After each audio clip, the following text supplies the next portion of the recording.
Mr. Vincent Ubani, Chairman, National Youth Corporate Social Responsibility Fund, says the organization is working to ensure the inclusion of 50% youth in governance as part of the agreement for the re-election of President Muhammadu Buhari.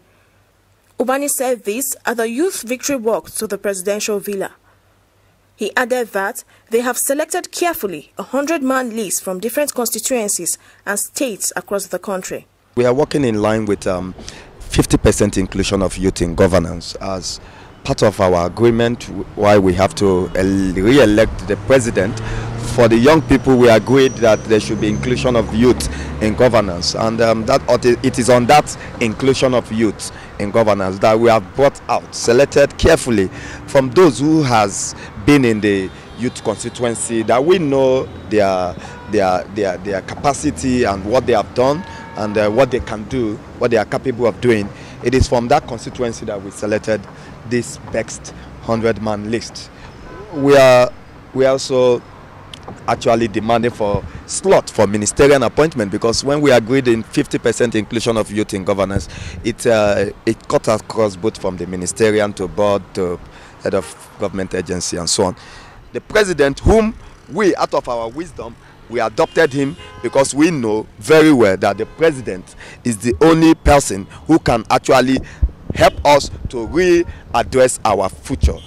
And we adopted him for the fact he has passed the Not Too Young to Run B. We believe he also has a lot at stake for us. We believe that there should be inclusion of youth in his government so that we can be balanced to enable us prepare ourselves, equip ourselves ahead of the 2023 that he has asked us to with. For his part, Joel Eze, Secretary Coalition of Youth Candidates, said the Victory March is in celebration of the re-election of President Buhari and for the submission of the 100-man list coming from the Youth House.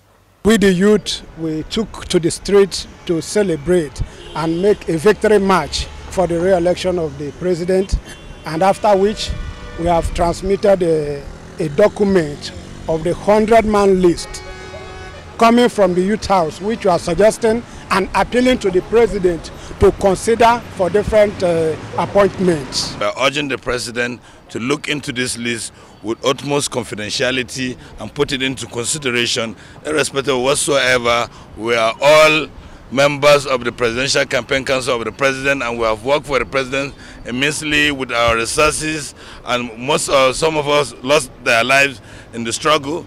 We hope the President will look into it deeply so that he can consider our 100-man list sent to him with immediate alacrity.